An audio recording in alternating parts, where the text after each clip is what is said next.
Bismillahirrahmanirrahim. Assalamualaikum warahmatullahi wabarakatuh. Waalaikumsalam Selamat warahmatullahi wabarakatuh. selamat siang, Pak. Siang. Eh, izin memperkenalkan diri, saya Ucu Koswara, calon guru penggerak angkatan 7 dari Kabupaten Garut. Ya. Kemudian saat ini saya diberi tugas untuk mewawancara beberapa kepala sekolah terkait dalam pengambilan keputusan yang di dalamnya menyangkut kasus-kasus dilema etika. Mungkin Bapak tidak keberatan kalau Bapak memperkenalkan diri terlebih dahulu. Saya Ya. persilakan. Terima kasih Pak atas kepercayaannya. Izinkan nama saya Robi Bianswandana.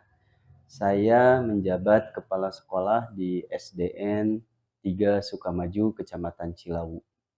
Terima kasih Pak. Mungkin ke dalam konteks saja langsung Pak ya. Ya, boleh. Tapi terlebih dahulu saya ucapkan terima kasih atas kesediaan waktunya untuk bersedia saya wawancarai. Ya. Dalam konteks selama ini Bapak memimpin sebuah institusi, di sini SDN 3 Sukamaju ya Pak? Sukamaju, Nah, betul. mungkin Bapak pernah mengalami hal-hal ataupun sebuah permasalahan ya, ataupun kasus yang termasuk ke dalam dilema etika atau bujukan moral. Nah, kira-kira bagaimana cara Bapak mengidentifikasi permasalahan tersebut? Apakah dilema etika atau itu bujukan moral? Oh iya. Di sini menurut pandangan saya, ketika situasinya itu atau masalahnya itu muncul ya Pak, jadi saya akan mengidentifikasinya dengan cara apakah ada norma-norma ataupun peraturan-peraturan yang menurut hukum itu dilanggar. Kalau misalnya itu terjadi, otomatis saya bisa mengkategorikan bahwa kasus tersebut berhubungan dengan bujukan moral, Pak ya.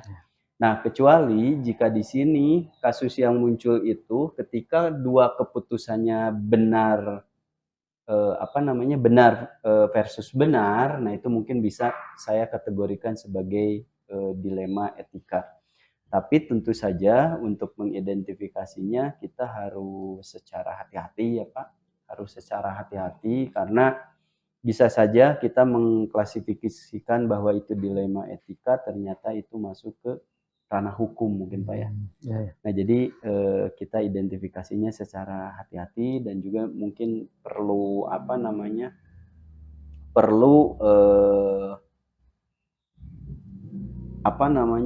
kita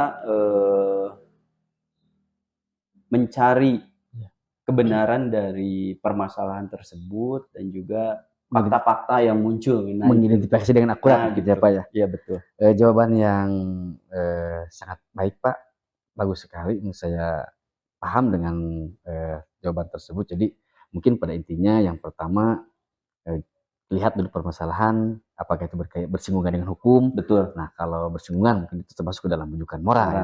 Iya. Tapi kalau di dalamnya ada dua kasus, dalam kasus tersebut ada nilai kebajikan atau Iya, norma betul. yang benar dan benar, itu dapat diklasifikasikan sebagai dilema etika. Iya betul. Jadi Mungkin tadi seperti yang saya bilang kalau udah hukum ya Pak, ada norma yang dilanggar, kemudian apalagi masuk ke ranah hukum, mungkin kita tidak bisa memberikan keputusan karena itu sudah diambil alih oleh pihak berwenang gitu. Iya. Baik, terima kasih Pak. Mungkin kita berlanjut ke pertanyaan selanjutnya.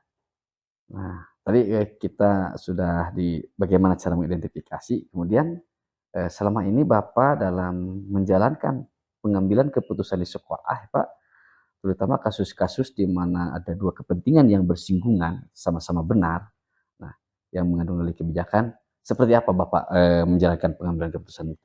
Nah, untuk pengambilan keputusan Pak, karena kita ini berada di dalam sebuah institusi dan tentu saja berhubungan dengan banyak orang ya Pak. Ya. Tentu di sini yang saya kedepankan adalah dari sisi kerjasamanya, kolaborasi, sehingga nanti kita bisa memusyawarahkan, Mmm. ya, memusyawarahkan terkait permasalahan-permasalahan yang muncul. Mungkin kalau di sekolah, guru, Pak, Iya. kemudian orang tua, kemudian siswa, ataupun mungkin dengan institusi-institusi yang lain. Nah, itu jadi saya kedepankan dari segi kolaborasi, kerjasama, sehingga nanti kita bisa bermusyawarah dan bisa menghasilkan keputusan-keputusan yang bisa mengakomodir semua pihak. Seperti Iya. itu, Pak. Baik. Mungkin, kira-kira langkah atau prosedur-prosedur yang pasti seperti apa gitu? Prosedurnya seperti apa atau langkah-langkahnya seperti apa yang biasa Bapak lakukan Ya. dalam mengambil keputusan tersebut? Langkah-langkah yang selama ini saya ambil ketika muncul sebuah permasalahan, Pak, ya, di Mmm, sini, iya, khususnya untuk dilema etika, ya. Nah, saya di sini mengumpulkan dulu fakta-fakta, Pak, iya, kemudian informasi-informasi terkait kasus tersebut, iya. kemudian saya juga mengecek dari segi kebenarannya, Mmm.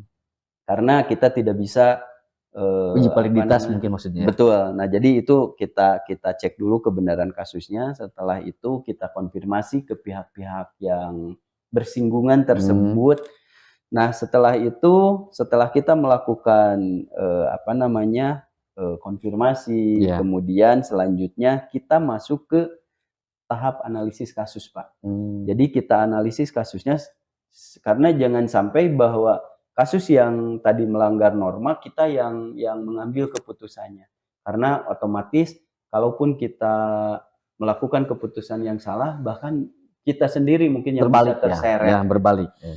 Nah, setelah itu, setelah analisis kasus, setelah yakin, menurut pandangan kita, menurut intuisi kita bahwa itu masuk ke dilema etika, baru setelah itu kita menguji, Pak. Mmm, Jadi kira-kira nih, kalau misalnya keputusan A, dampak ke depannya seperti apa? iya, Kalau misalnya keputusan B, dampak ke depannya iya, iya. seperti apa? Nah, kalau setelah saya mengujinya bersama dengan pihak terkait tersebut, baru terakhir mungkin saya memutuskan, Pak. Mmm, Saya memutuskan, keputusan yang tadi seperti saya bilang, dapat mengakomodir semua pihak sehingga, saya bisa meminimalisir, eee, dampak negatif? kontra atau Oh, dampak iya. dampak negatif yang timbul. Nah, seperti itu, Pak. Jawaban yang sangat bagus, Pak. Jadi mungkin kalau tidak salah saya rekap ya atau analisis ya mengenai jawaban Bapak, jadi dalam, eee, apa, prosedur atau Menyelesaikan, langkah-langkah ya. menyelesaikan permasalahan dilema etika, yang pertama mungkin tadi kita kumpulkan Iya, fakta, betul. kemudian informasi, kemudian mengecek, keabsahan permasalahan tersebut, Iya, menganalisis sampai di akhir ada sebuah kesimpulan. iya. Nah, lanjut ke pertanyaan yang selanjutnya, Pak. Jadi kalau langkah-langkahnya sudah ya, nah kira-kira menurut Bapak, hal apa yang Bapak anggap efektif dalam pengambilan keputusan yang di dalamnya ada mengandung kasus dilema etika? Iya. Yang efektif selama ini saya jalankan itu yang menurut saya paling efektif itu ya, Pak, jadi saya selalu mengedepankan yang tadi musyawarah dengan kerjasama Mmm, tersebut, Pak, dengan pihak-pihak terkait. Saya juga tidak lupa selalu berkoordinasi. iya, Karena, kita kita ini menjalankan sebuah institusi sehingga akan ada institusi-institusi lain yang saling terkait. Nah, di sini saya, dahulukan dulu musyawarah, iya, kemudian iya. atau kerjasama tersebut, Mmm. Pak, seperti itu. Jadi itu yang mungkin dianggap efektif. Jadi maksud efektif bukan kepada waktu saja yang atau langkah-langkah yang minimal, tapi Iya, hasil juga sangat menentukan. betul. Baik, terima kasih, Pak. Selanjutnya mungkin dalam, apa namanya, menyelesaikan permasalahan yang terkait dengan dilema etika tersebut, tentunya mungkin ada tantangan-tantangan dalam pengambilan Iya, keputusan tersebut. pasti. Nah, kira-kira menurut Bapak, tantangan apa yang Bapak hadapi kalau menghadapi hal tersebut?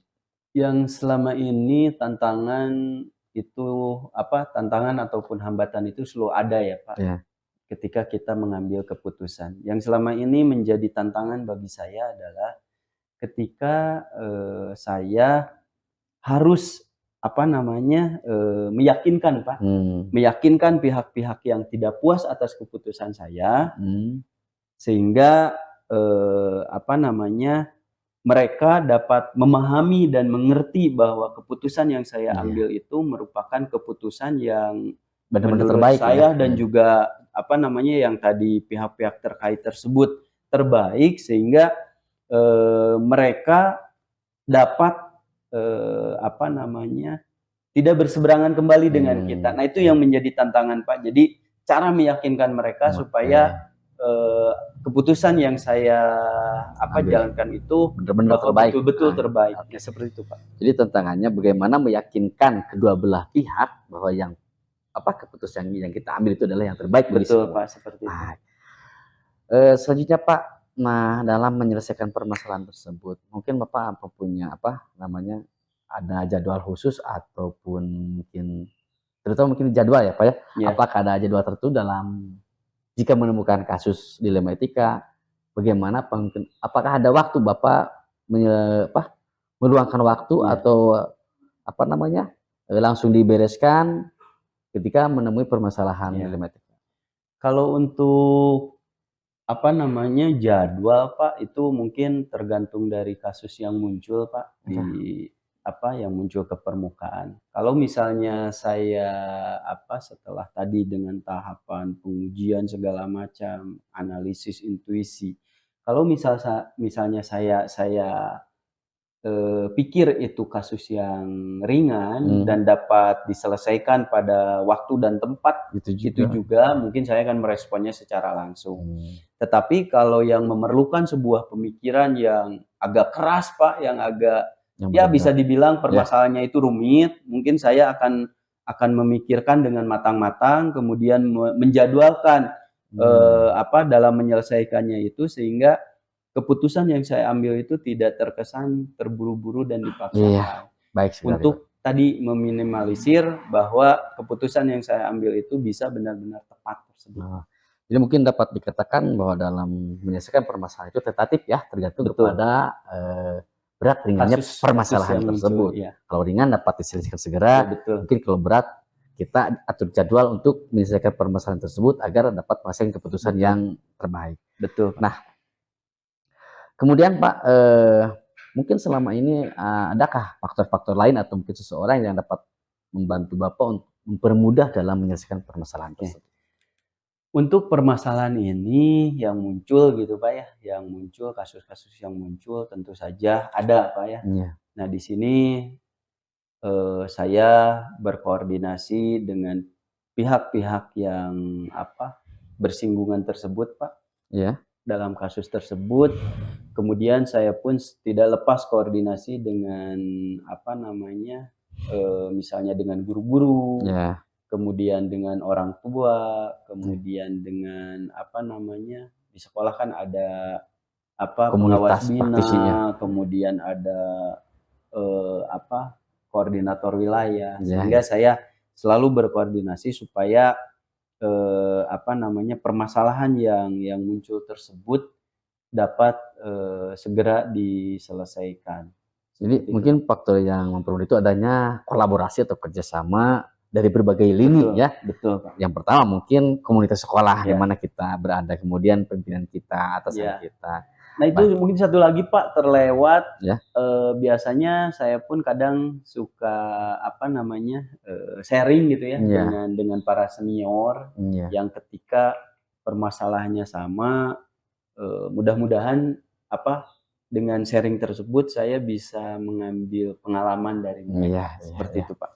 Nah, untuk, apa namanya, pembelajaran kita mungkin ya, Pak, Iya, mungkin setelah Bapak banyak mungkin beberapa kali menyelesaikan permasalahan terkait dilema etika selama ini. Nah, kira-kira pembelajaran apa yang dapat Bapak ambil iya, dari pengalaman Bapak ketika menyelesaikan permasalahan terkait dilema etika? iya. Eee, Berdasarkan pengalaman saya selama menangani kasus-kasus yang muncul ya, Pak, saya di sini, dalam pengambilan keputusan itu yang paling utama adalah memikirkan matang-matang Mmm, dampak, yang akan saya ambil, keputusan yang akan Iya. saya ambil itu. Kemudian saya pun, yang menjadi kunci mungkin ya Pak untuk penyelesaiannya adalah kerjasama dan kolaborasi. Mmm, Karena setiap kasus yang muncul dengan cara kita bermusyawarah, berkolaborasi, bekerja sama itu yang saya rasakan, terus lebih mudah berarti. mudah gitu Pak. Jadi solusinya itu ada Iya, saja ya. Kemudian saya pun mencoba karena kalau kalau manusiawi gitu ya menghadapi kasus itu kadang kita ada rasa ego, iya, emosi. Nah, mhm, mungkin itu saya bisa mencoba meredam menekan ya, se apa namanya, sekecil mungkin, bahkan sampai sekecil tidak ada ya? mungkin dari segi ego, kemudian emosi saya. Sehingga saya bisa lebih berempati Mhm, kepada, pihak-pihak yang bersinggungan tersebut. mhm, Nah, itu mungkin Pak, pengalaman atau pengalaman-pengalaman yang bisa saya, ambil sebagai pelajaran gitu ya? ambil sebagai pelajaran Iya, sehingga apa yang saya putuskan itu betul-betul, dapat saya pertanggungjawabkan. baik. Seperti itu, Pak. Terima kasih Pak, jawaban Bapak, mudah-mudahan jadi pembelajaran khususnya buat Iya, saya, sama-sama, Pak. kemudian nanti kita bisa ngobrol lagi lain kali, dan saya ucapkan terima kasih atas kesediaan Bapak, Iya rupanya mungkin itu pertanyaan terakhir ya, iya jadi kita ada di ujung, perbincangan ya. iya, Mudah-mudahan sekali lagi, dapat bermanfaat bagi saya khususnya, dan iya. kemudian saya ucapkan lagi banyak-banyak terima kasih atas waktu yang Sama-sama, telah disediakan. Pak, Rupanya itu yang dapat, kita, berbincangkan. perbincangkan. Semoga Bapak sehat selalu Amin amin. dan terima kasih atas waktunya. Iya, Assalamualaikum warahmatullahi wabarakatuh. waalaikumsalam.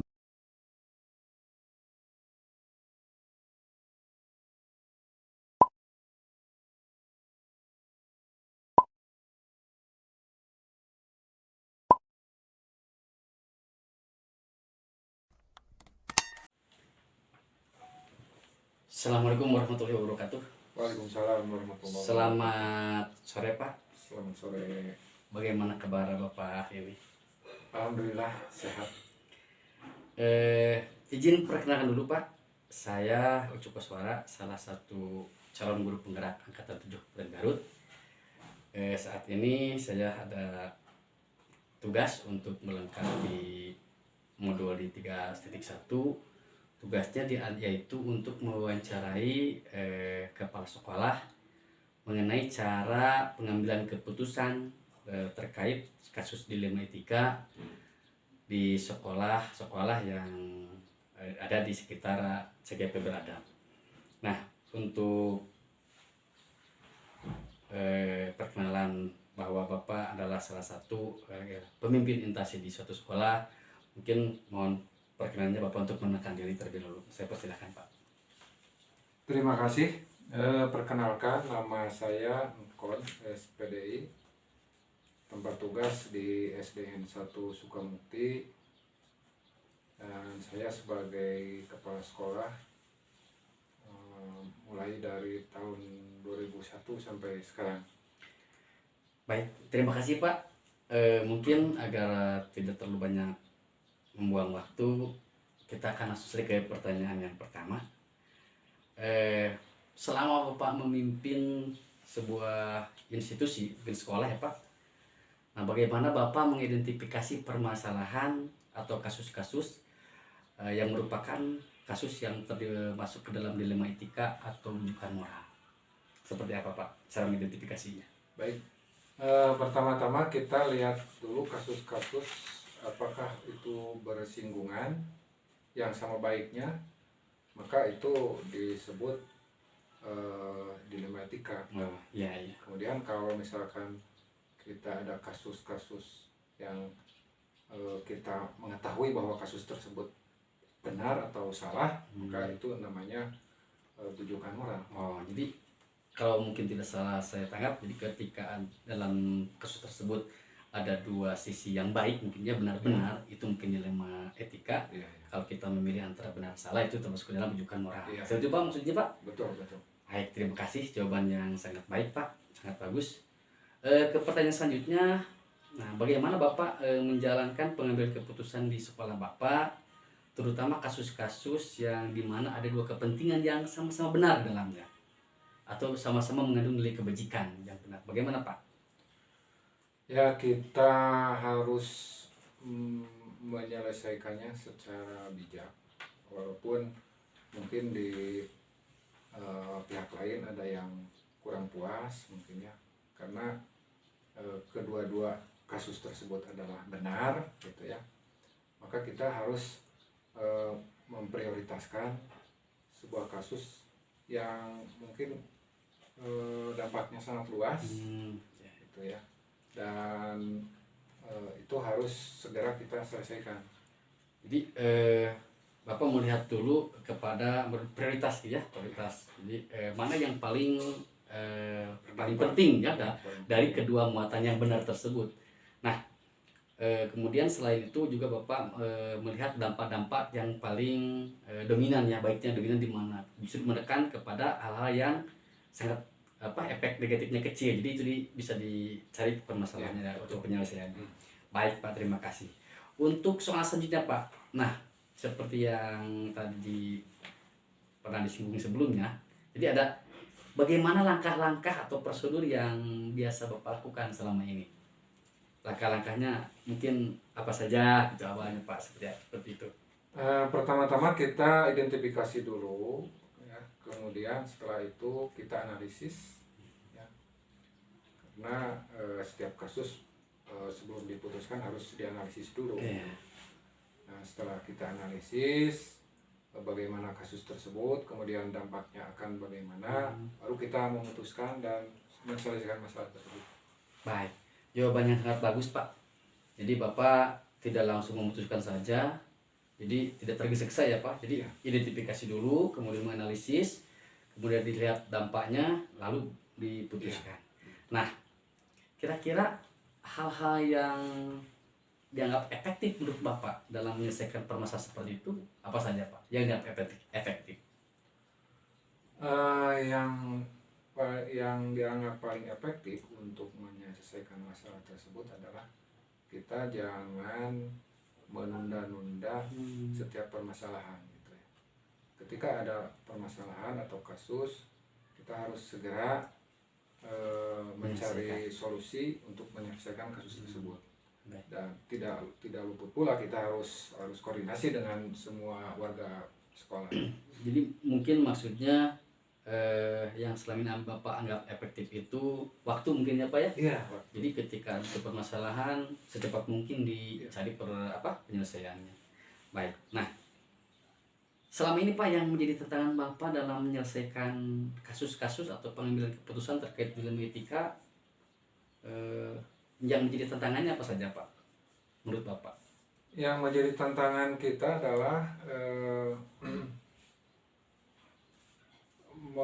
menghadapi komplain ya dari pihak-pihak yang terkait ya, karena mungkin mereka tidak akan merasa puas gitu.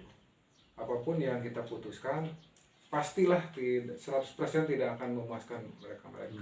Di satu sisi kita sebagai pimpinan suatu institusi harus segera menyelesaikan suatu masalah agar tidak berlarut-larut gitu ya. Tangannya mungkin di situ kita harus menghadapi berbagai macam protes, rasa ketidakpuasan gitu dari pihak-pihak tersebut. Jadi intinya mungkin meyakinkan kepada pihak-pihak terkait bahwa keputusan yang kita ambil itu mungkin solusi yang terbaik, sehingga mungkin dapat menekan efek-efek negatif dari keputusan harus bisa meyakinkan. Nah, terima kasih Pak, jawaban yang sangat bagus. Nah, kemudian pertanyaan selanjutnya Pak, ketika Bapak mungkin menemukan sebuah atau dihadapkan pada suatu kasus, nah apakah Bapak langsung membereskan permasalahan tersebut pada saat itu juga, atau Bapak menyediakan waktu untuk menyelesaikannya Pak? Kalau itu dilihat dari kasusnya gitu ya. Kalau misalkan kasusnya sangat darurat atau sangat penting sekali, ya harus diusahakan harus saat itu juga kita usahakan diselesaikan. Nah, tapi kalau misalkan ini kasus bisa kita tunda dulu, bisa kita selesaikan di lain kesempatan, nah itu bisa kita tunda dulu, cari kesempatan, cari waktu yang bagus, nah untuk bisa kita menyelesaikannya. Itu saja mungkin. Jadi mungkin dilihat dari seberapa penting atau Ya, seberapa berat, berat seberapa urgent iya. kasus tersebut. Iya. Kalau mungkin harus cepat diselesaikan, mungkin disegerakan. Kalau ada waktu, mungkin dicari tempat, dicari waktunya agar penyelesaian dapat dengan baik ya Pak. Iya. Nah, ada nggak Pak seseorang mungkin faktor-faktor yang dapat membantu Bapak selama ini mempermudah dalam pengambilan keputusan terkait dilema etika? Ya ada gitu ya. Di antaranya guru-guru di sini yang mungkin sangat berpengalaman gitu ya, karena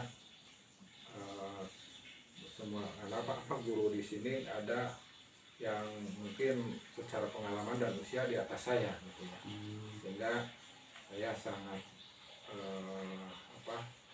sering sekali bekerja sama berkoordinasi dengan beliau ya ketika ada permasalahan yang dihadapi di sekolah.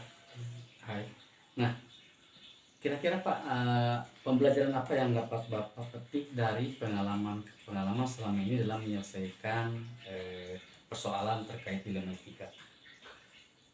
Ya, pembelajaran yang dapat kita petik diantaranya ya, kita bisa lebih bijaksana, ya, lebih bijak dalam pengambilan sebuah keputusan, kemudian kita juga bisa lebih tegas dalam memutuskan sesuatu yang dianggap benar gitu ya, dan kita lebih menghargai waktu dan rekan kerja kita itu saja. Nah, terima kasih Pak.